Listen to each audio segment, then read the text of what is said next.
ꯑꯩꯈꯣꯏꯒꯨꯝꯕ ꯂꯥꯏꯔꯤꯛ ꯍꯩꯇꯕ ꯍꯥꯏꯕꯗꯤ ꯈꯨꯡꯒꯪꯗ ꯂꯩꯕ ꯀꯔꯤꯁꯨ ꯍꯩꯖꯗꯕ ꯄ꯭ꯔꯣꯕ꯭ꯂꯦꯝ ꯑꯃ ꯂꯩꯕ ꯃꯇꯝꯗ ꯑꯩꯈꯣꯏꯁꯤ ꯀꯗꯥꯏꯗ ꯆꯠꯀꯅꯤ ꯑꯦꯛꯖꯥꯝꯄꯜ ꯑꯩꯒꯤ ꯅꯨꯄꯥꯁꯤꯅ ꯌꯨ ꯉꯥꯎꯔꯒ ꯑꯩꯕꯨ ꯐꯨꯔꯗꯤ ꯑꯩꯁꯤ ꯀꯅꯥꯗ ꯆꯪꯒꯅꯤ ꯑꯁꯤ ꯐꯥꯎꯕ ꯃꯣꯏ ꯑꯩꯈꯣꯏꯗ ꯄꯤꯌꯦꯕ ꯅꯣꯂꯦꯖꯁꯤ ꯑꯗꯨꯗꯤ ꯃꯅꯤꯄꯨꯔꯒꯤ ꯆꯤꯐ ꯃꯤꯅꯤꯁꯇꯔꯁꯦ ꯀꯅꯥꯅꯣ ꯕꯤꯔꯦꯟ ꯁꯤꯡ ꯑꯗꯨ ꯃꯥꯒꯤ ꯁꯥꯒꯩꯁꯦ ꯀꯩꯅꯣ ꯅꯥꯎꯔꯦꯝ ꯂꯥꯏꯔꯕꯁꯤꯡ ꯑꯣꯏꯌꯣ ꯑꯗꯨꯒ ꯀꯔꯤ ꯍꯥꯏꯁꯤꯔꯥ ꯃꯤꯒ ꯃꯥꯟꯅꯗꯕꯁꯤꯡ ꯑꯗꯨꯒ HIV ꯄꯣꯖꯤꯇꯤꯚꯁꯤꯡꯗꯣ ꯑꯗꯨ ꯇꯣꯉꯥꯟꯅ ꯇꯥꯗꯅꯉꯥꯏ ꯄꯨꯟꯅ ꯁꯣꯁꯤꯌꯦꯜ ꯃꯤꯒ ꯃꯤꯔꯛ ꯇꯤꯟꯅꯉꯥꯏꯀꯣ ꯑꯗꯨꯒꯤ ꯀ꯭ꯂꯥꯁꯀ ꯅꯨꯄꯥ ꯂꯩꯈꯤꯗ꯭ꯔꯦ ꯁꯦꯡꯅ ꯍꯥꯏꯔꯗꯤ ꯋꯤꯗꯣ ꯍꯥꯏꯇꯥꯔꯦꯅꯦꯀꯣ ꯑꯗꯨ ꯅꯣꯏ ꯁꯦꯜꯐ ꯍꯦꯜꯞ ꯒ꯭ꯔꯨꯞꯅ ꯋꯤꯗꯣꯒꯤꯗꯃꯛꯇ ꯀꯔꯤ ꯀꯥꯟꯅꯕ ꯄꯤꯌꯦ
Knowledge है at any point of time, at any age, knowledge tambi yabagi opportunity laye. Ako nangang wakanda school kaba matam dakatang knowledge tambi damen laite ko. Ada hojik ano ibtara so nakoy back to school har si kay kino hay kanda hojik so nakoy siya dum knowledge tambi yaba mini ako gi society gi ako gi country gi ako gi state sigi asset ne hari ne. Aduna nakoy na back to school hari si nakoy so importance piri ni ko ahan sing sina nakoy so mahay masing si any point of time na tamaga nakoy si nakoy ki livelihood to yam na mamalay na yam value lay na hing na bagi opportunity ni sonaram palnaram tangdui chaudui kupnaram maringa maringa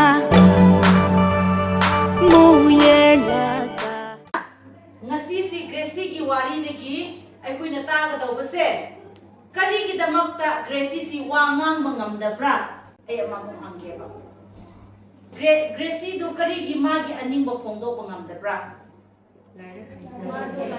ꯂꯥꯏꯔꯤꯛ ꯍꯩꯇꯕꯒꯤꯀꯣ ꯂꯥꯏꯔꯤꯛ ꯍꯩꯇꯕꯒꯤ ꯃꯥꯁꯤ ꯃꯤ ꯃꯃꯥꯡꯗꯁꯨ ꯋꯥ ꯉꯥꯡꯕ ꯉꯝꯗ꯭ꯔꯦꯕꯀꯣ ꯑꯗꯨ ꯑꯣꯏꯔꯗꯤ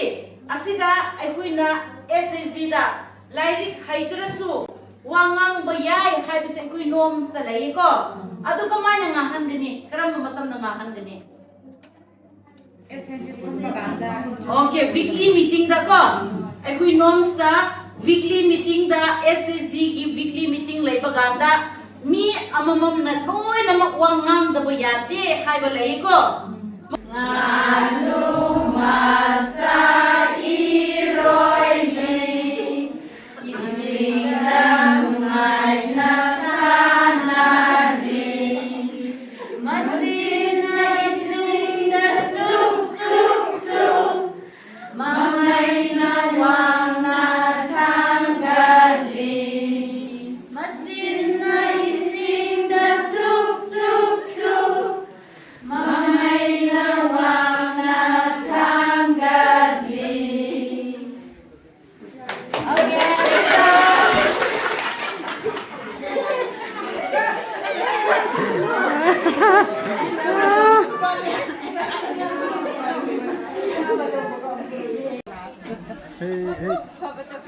Tungam sida amta lakbiyo sida amta lakbiyo noi class ki nang rank kya ne ba Rank 4 da laye ai. rank 4 rank 1 di kana Rank 1 du. Kanara khangde ai. Kangde rank 4 le ba ko ado ngasi class ani tawkhre ani watli Ani wali. ado ani se kari class ne ba Ani du. Pachang na lay na ngai. Aduga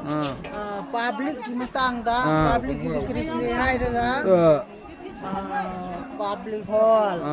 Adugi church sising di mayam society da kamai na hingani hai bagi matang da takpi khre okay ado nang yali se ising ra Sing ne. okay kana da gi lawra kuno Sing nupi dagi. Smai thak ngai. amta thaw ne Jare. ye amta thaw yengi ne na keno amta law ne amte nang ai card amte yenge ai card sida tan tanga dun ko class LKG rank 5 ne ba one ne ba do ngasi gi kari di khangjin hore Yam khangjin hore ama hayo khut sa hambagi aduga keno khutsa ham basi nang hana de herak tro haibdi ngai moi gi du 7 step laye bu ko khut ham bagi kamai nam ta tak lo se am ta tak lo gi ko khut ham bagi mong am tang tak lo se ising lau kre hen ba sap kre bu ko suman tau re suman tau re aduga asman su tau re asman su tau aduga asman su tau last asman tau asman tau re ising habra loi ba okay aduma di khangau re adu nang ne class rank 1 ne ba ko aduga amatang ga hairamo ngasi gi tamba khut ham bagi am lai re ai khoi ge government da phanga da scheme atu convergence ki maram da sukhra khangkre habidi self help group khakta akhoi khakta talaga phangba ngamdaba scheme su laye village ka khut samnaraga pukhal village koi dagi wa lauraga akhona kari kara tawkhiba singdu VLF na khom gani VLF na khom ba matungda VA da pishin gani VA ga phamlaga amuka government da village na yauhanba aduga mayam hojik aina sum phagi ne hojik aina unajari se akhoi gi magi nupa laigidre sengna de widow hai tare ne ko adu noi self help group na widow gi damakta kari kanaba pi asise video gi pencil hai bisidi akhoi isa ithanda na dichen ba yadabni na phangba ngamdabse SIG through de gi ko phangba ngam SSG through de gi health card su phangre video certificate su laikre adu makai se SIG through de gi okay adu di haining ise SSG je amna phaba pot amadi oire ba ko adu ga yam kari haisira akoina khangdaba han akoina kaukhiba mayam su loinama ningsing halle okay nang thaina ngai di like di hairak tabani kam ai reng 1 dabra ne ai tamla haibne he mane fare thank you kan honna bi adu nang na yali dana kaino asi ising bottle ne ising bottle la nang gi so amrak thak pa yengone ai gi du ising du mi no khural la thak pi khre laitre amma phau laitre class manung da thambada ni huran khre ba thambada akoi gi maning gi bench adu so haife thak pa saro yaudra so okay pare hui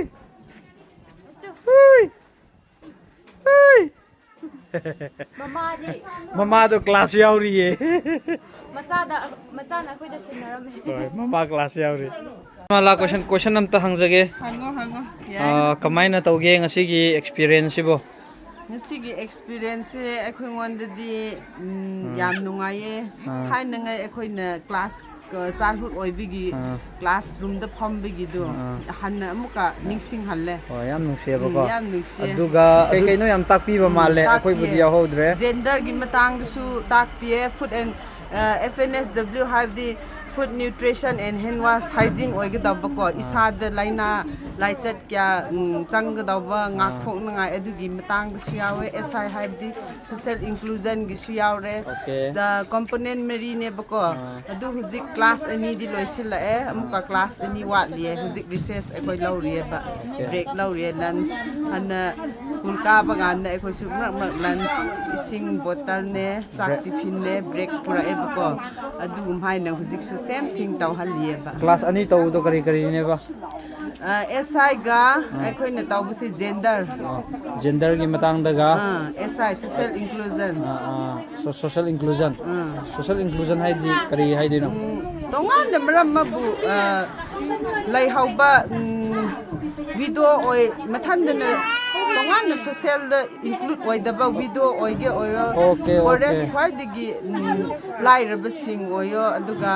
ri haisera mi ga man na dabasing aduga HIV positive sing do adu tongan na ta da na ngai punna social mi ga mirak tin na ngai ko adugi class ka keno mentally keno motivate to bi bagi class kum bane ba ko okay am nungai re adudi sara wan tho hoi somse kari insang yerumga chakka fry to ba ko to somse class kya no class hai di kari hai gi dawri du khangdi ai ka jenge asi de ai kai no conversion yaw bagi ai ka ni kari no ne ama heta pangya nyan sila la isi bo tosil ado ngasi gi tamjin gi ba ama katang hayo ngasi gi tamjin gi bisa ngasi gi tamjin gi bisi kai no ge first period ta ko ai food nutrition gi ama yaw re ko adu te ki second period ta conversion gi ama yaw re conversion hai tar di conversion hai batar de ahang khomjel laga palap to VA oiro aduda yi parja oiro pura manaraga sembudu bo society organization body me amam punsil laga okay adudi hauna sabiro ko next kari class leiri next kari class oige da nu khang de okay oja sathi bro oja di tum phaida phawra nungai bra nungai okay adudi engse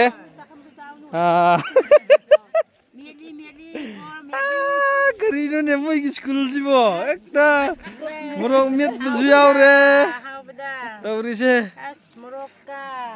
yelam ka phadi gom ka as nta nang di red house ni ne ribbon di ha red house ni ne kodo bi neta kare heba hai bio bamba maleri ne hai bio ne ising yaudre ne kram ising yaudre ising si lei bisi di ising ko na roi mo ba ising je aina pana da ba ising je Madam Sabadini moi ising yaudi hai ne ising la ni go hayang mathang da di no yum da gi ising purga la ogo sida khoi school la ising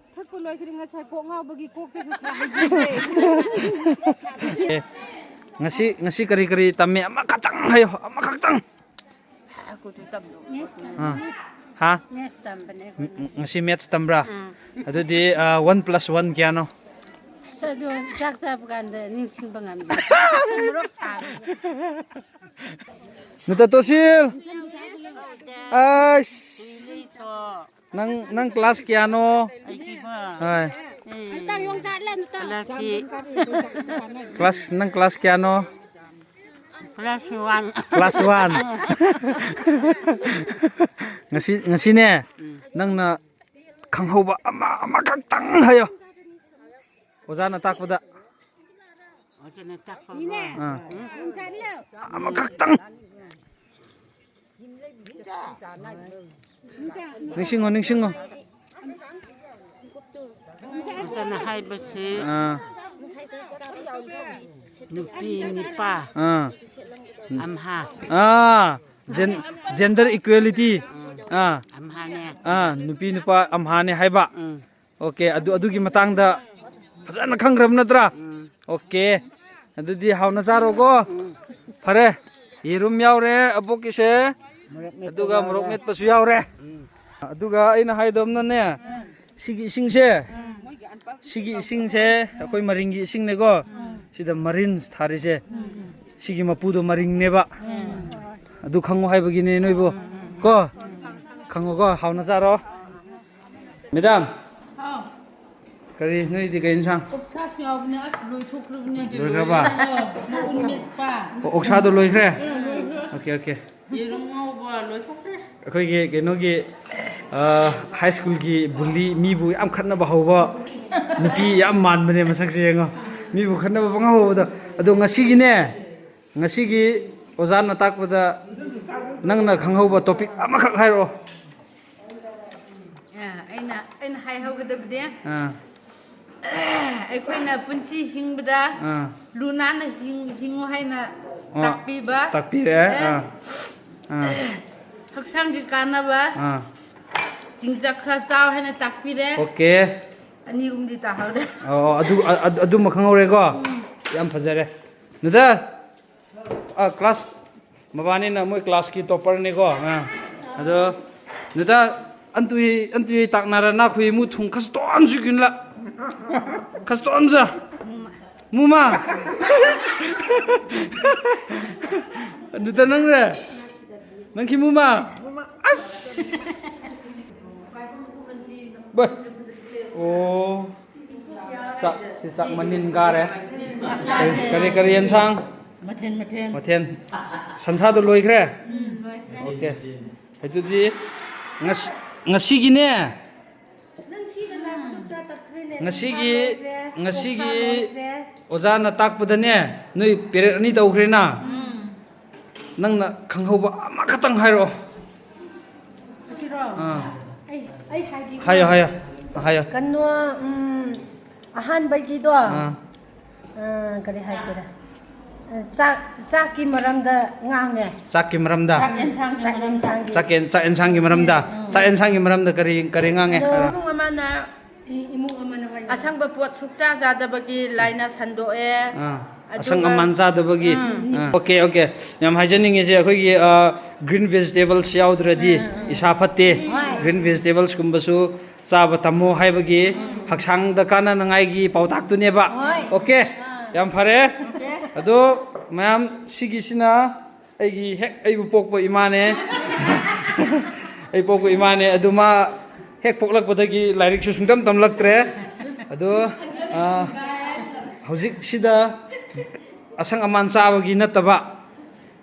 atopa nangna khangba amakak hairo ngasi period ni tawbagi aina khangbado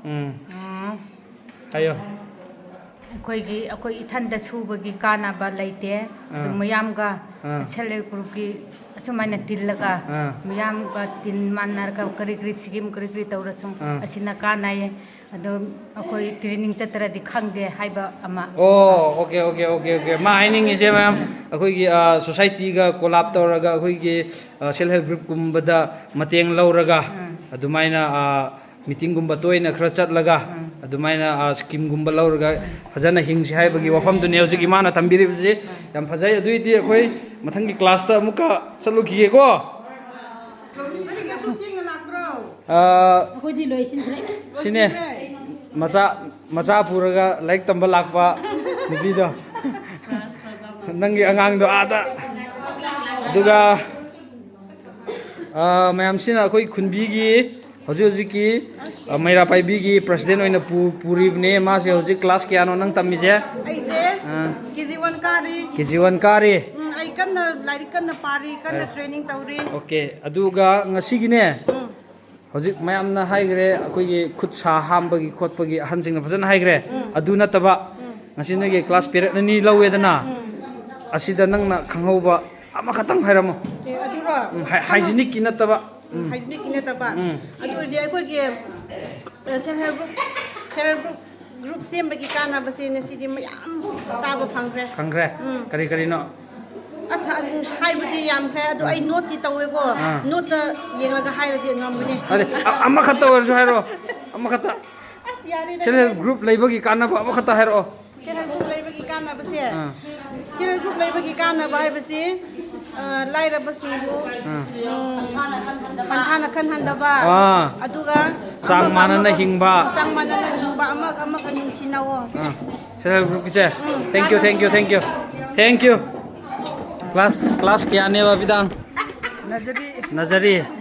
okay ado nei ngasi class kya logre period kya logre period ani da nang na khanghau ba topic ama khata hairo akoina ojana tambi badi ason basu khungat na ba laita laira khaidana amaga nisina ba sangsat sang manana hingminna ba adu fakta tambire adu ma tambire okay yam phare adu class ta uignu ko ai ngasai nang ubne wa tum le ram ngasai tum la moi ngang du ta haubne fare SIG yaubasi yamna kanarame asido kauramba aina ngasai panbada adu kamain kanage kanaba haibsidi akoina isa itanda phangba yadaba government digi lawba yadaba su ko lawba phangba gi ko yam SIG gi mateng lawraga SIG gi mateng lawraga phangba gi ko SIG yaubasi yam kanarame haibido ngasida da gyan ta adu SIG yaudaba mi su lairi bro lairi akoi khunda su lairi bra lairi adu yaudri si kai gino moi se talle haye thabak sile haye adi SIG yaubase admission tawgada bra tawro free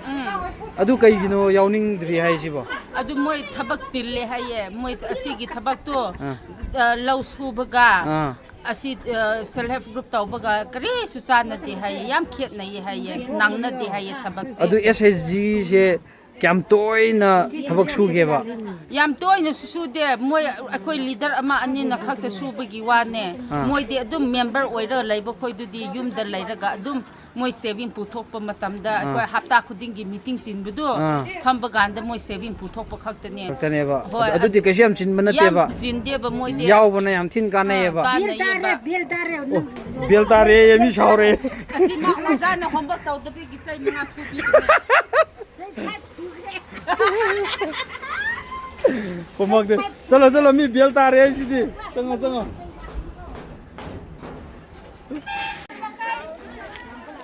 suti tharabo pare na yang saura kai oini aira yumpani ha fajan hayo nang yang saura kai oini ai doctor oigini okay nutar nang di tangan saldundo ha tangan saldundo nang yang saura kai oini ha kumo saura kai oini oza oigini okay nang di english khoi ni khanga nang di kari oigini ha what do you want to become I want SI. You want SI? Yes. Officer? Yes. Wow, great, nice. So, 우리 비밤제. ahanbada aigi iming yengkhom sabatini aisi kakching ningone khunbida yum panjabane kakching di municipality area ni na akhoi si SIG form tawbagi khudong jaba si phangde adubu khunbida laaga akhoi si rural area ni na suman SIG form tawre hairaga MSRM gi makhada akhoi bu SIG form tawbiraga aingonda kanaba phangbasing se aina ngasi khudong jaba lawraga khara haijok jage ahanbada akhoi si SIG form tawa matamda saving tawbagi akhoi da kanaba haibadi saving tawraga akhoi si imung sengwet kani haibagi knowledge laitabane sengna akhoi ji saving tawba phanghanbire yamdrabasu hapta amada 30 50 dumaina saving tahonbire akhoi bu isagi bank account hanghanbire aduga saving tawraba matung sida akhoi ji sumaina internet lending haibadi akhoi gi saving tawkhibasi asi khakta natana MSRM na akhoi da revolving fund haina ko RFI na paisa akhoi da khara PBA na handi hanadi 15 oye adubu huji anobada di 25 kumba oikre adumaina piraga akhoi gi SIG member sing sida akhoi internet lending tawraga loan naraga dumaina akhoi si tumai chawkhatle adu khaktan natana akhoi da kanabasi karmaina amuk pi haiba matamda akhoi si CIF loan haina ko PB re amuka community investment fund haina PB re SIG group amamamda sumaina paisa masing si laiye ko wari amada akhoi na bank ta gi loan ama logi haina chapa matam sida grantor adu si mayam akhoi gumba lai haitaba haibadi khungang da laiba ka isu haijadaba amana bank tagi loan lobasi am waye ba adubu sumaina akhoi SIG form tawbanina akhoi bu bank na loan pi basi yam harauna kari su grantor su nide kari su nide akhoi na loan loge haibasi pi hujik SIG amana 20 lakhs above loan loba yaw khre bank tagi ko adumaina akhoi bi yamna maramdi ngasai MSRM na akhoi si phajana bill up tawbi ngasai ngasi back to school ga mari laina na akhoi da tawbasi ko SIST da gender gi tawbiye wari ama bu gender haibasi nupa nupi loina pulle nupi amana sumaina tawba darka leba akhoi da tambiye aduga FNSW nupi ama already imung kram haina sengdokpa aduga food and nutrition gi matang da kari ba sumba su yam tambire akhoi da aduga FI gi matang sidana loan si laura di kram haina singani percentage na kayamu oigani aduga nakhunang gi damakta darka leba gi damakta akhoi insurance kumba su ko apikpa 20 gi accident thokpada 2 lakhs phangba gumba aduga 336 ki apikpa insurance ya halaga akhoi da laikhidaba taraba su isa isu sina kana nanga adum su mayam ama knowledge pire hairaga akhoi da FI gi maramda finance and inclusion gi maramda su dumaina PA livelihood su hujik sustainable livelihood haibadi ama khakta tawjaramba wari amada akhoi si lau khakta uraga leibasi hujikti adu khakta na chawkhatpagi matung ina akhoi gi punsi si fulfill oidabani na nang lau tawna food processing example pickle simba gumba su tawba yai ko aduga sapon saba gumba su tawba yai asumba si mayam am akhoi da knowledge khakta natana training su mayam bibi akhoi da yamna akhoi da knowledge hapsin manina SIG si yam kari hai sida Tengnopan district ki nupi sing si am pangan di am leikhre maramdi convergence ki matang do oiro akhoi si health card karam haina sagane hana di health card sabasi khungi authority na kari hai sira moina sabasi ngai bane ba hujikti akhoi ki SIST kedar leibani na health card karamai sagani aduga widow sina widow pension si karamaina fangani asigumba si loina nupi sing sida knowledge si moina training tawraga pibi bani hojik si akoina problem ama leiba matamda akoi si karaida chatkani example aigi nupa sina yu ngauraga aibu phuradi ai si kanada changani asi phawba moi akoi ta pieba knowledge si aduna asigumba kana ba mayam si kadai da gila e haibada MSRM leiramba maramna akoi bu SIG form tawhalaga sumaina kana ba si pibani haibasi aina ngasi MSRM bu yam harauba tayamba phongduk jabani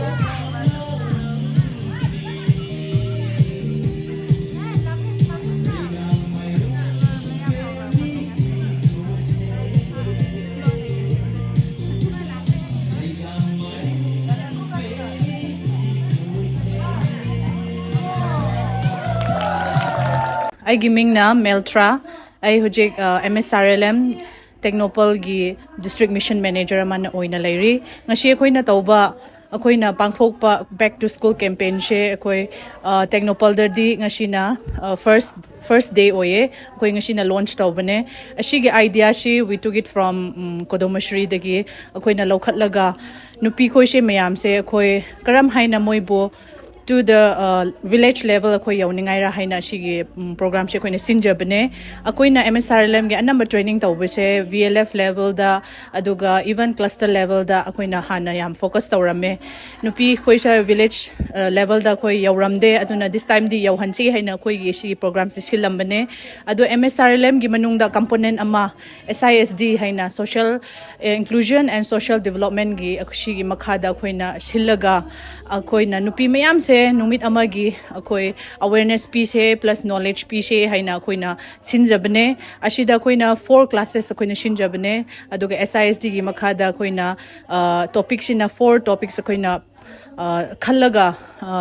gender gi matangda and convergence gi matangda and then FNHW food nutrition health and wash aina water sanitation and hygiene ashigi matangda koina karino takpi bane and SI social inclusion gi matangda shu akoina shmaina koina takthok bane. So we have 4 classes adu marakta akoina student ama oina koina tawkhiba mayam shishu recollect ama tawe tawningai ge shigi maongda interesting way da koina cham na training haibada training la o haibada yam tanba lakning da leibane du this time di school ka ga dobane school da koi 4 classes leibane khot bane haibagi nupi ko shu yam harauna moi shu yam excited oina chahi tara kun akoina school ka da yam shi recollect tawraga moina ashmaina preparation yam tawba like moi school ribbon gumba punba moi gi samda plus lunch box prepare tawba water ishing gumba praga akoi horen recess to shu chakcha ba ugani. So this ashigi idea shine koina shmaina back to school campaign che koina ngashi gi nungmet that 11 gi June da akoi mayam yum halle adu akoina tongai ba gari si di illegal loiba gari ne haidi haiduk sa roge ko kenzo ibani kenzo gi channel kamai kenzo hai na dum hangmuni ko adum kenzo ai screenshot adum song tok sa la ke mayam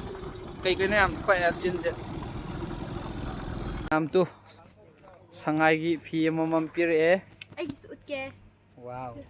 wow ngasi video na macet pagi satra yore satra mayam kumdarani yang ko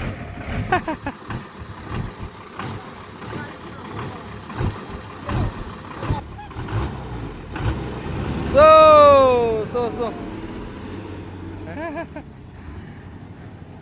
satra halakre mayam sigi sangai yak pa prinje sumaina phange sanglim gidi magi hanba youtube torakpagi oideni natra sanglim yamti phaje phajana sutoga phajana yanto thammo aduga thawjabda sinaba ko